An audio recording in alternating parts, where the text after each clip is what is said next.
Good afternoon, everyone. Today I am going to present a case of wound infection post-cataract surgery. Now, infections following cataract surgery are relatively uncommon, but it can occur and can present as endophthalmitis or very rarely as wound infection. Our case was a 67-year-old male with sudden onset of painful red eye, gross diminution of vision in right eye since 3 days. He had an uneventful phacoemulsification surgery done in right eye 1 month back, and on first week follow-up, it was normal. He did not give a history of recent trauma, fever. He was not diabetic, not hypertensive, and these were his findings. His vision had decreased to PL positive, PR inaccurate, and the IOP was raised. As we can see in the figure, there was lid edema, superior conjunctival congestion. There were corneal infiltrates of 3 mm into 3 mm size at the site of phaco wound and DM folds. Anterior chamber showed grade 3 reaction with hypopyon. PCIL was seen in the bag. Anterior vitreous and fundus both were hazy, but the red glow was visible. We had two differentials. One is endophthalmitis and the other one is corneal wound infection. We did a B scan of the right eye and it was found to be anechoic. Ruled out posterior segment involvement. Corneal scrapings and AC tap were obtained and sent for culture, but no organism were isolated in the culture. And the blood investigations were normal. LPA was done in both the eyes, which was patent, and it ruled out nasolacrimal duct obstruction, which could have been a potential source of infection. Our provisional diagnosis was wound infection. AC tap followed by AC wash was done with voriconazole and vancomycin. Patient was started on topical antibiotics, topical antifungal. Since his IOP was raised, he was given IOP lowering agents. He was also given systemic antibiotics for a duration of 7 days. Now, when the patient came for the 7-day follow-up, the corneal infiltrates had significantly decreased, but there was surrounding corneal thinning.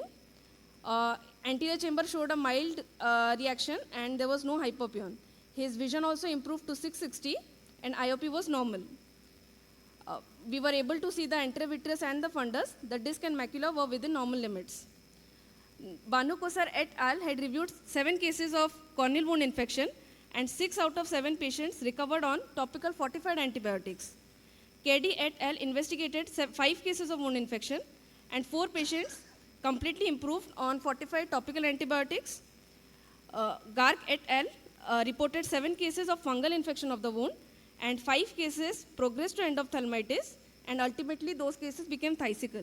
So even if we detect the case and treat it, we need to have a follow-up of such patients.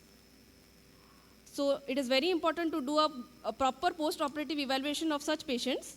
We need to find out the risk factors of wound infection like the poor wound construction, wound leak, any ocular adnexal infection, poor control of systemic factors like blood glucose, and wound infection, if not timely managed, it can lead to endophthalmitis. These are my references. Thank you. Thank you. I think this is a very important case to teach us that pre-operative evaluation is very important for the patient had an NLD block. Yes, ma'am. So if the patient has an NLD block, this has to be actually picked up pre-operatively and managed before the patient is taken up for cataract surgery. Yes, ma'am. So you were very lucky that the patient did not have endophthalmitis and just had a wound infection, which you could mention, which you could manage so well.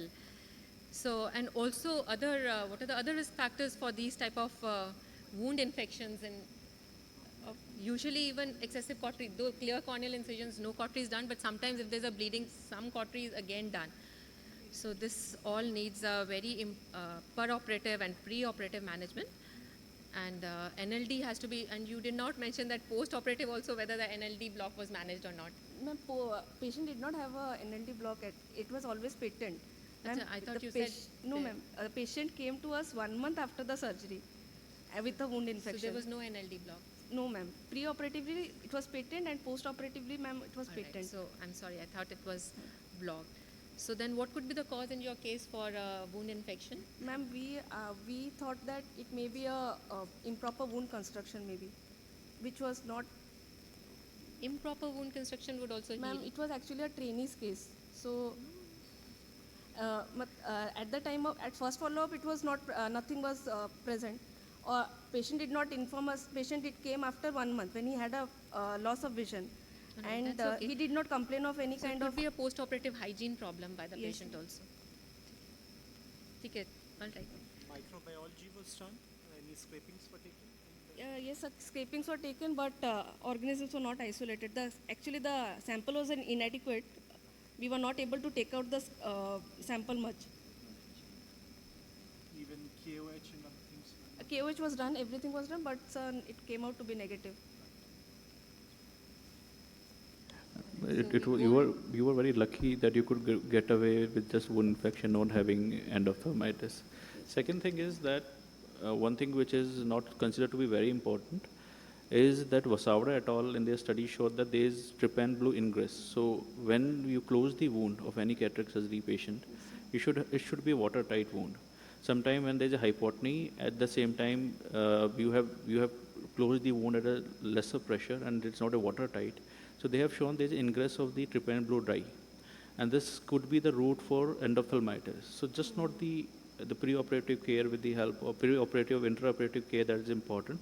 Sometimes even the slightest thing of getting the watertight seal of the wound, at the same time closing at the right IOP is also important. Thank you.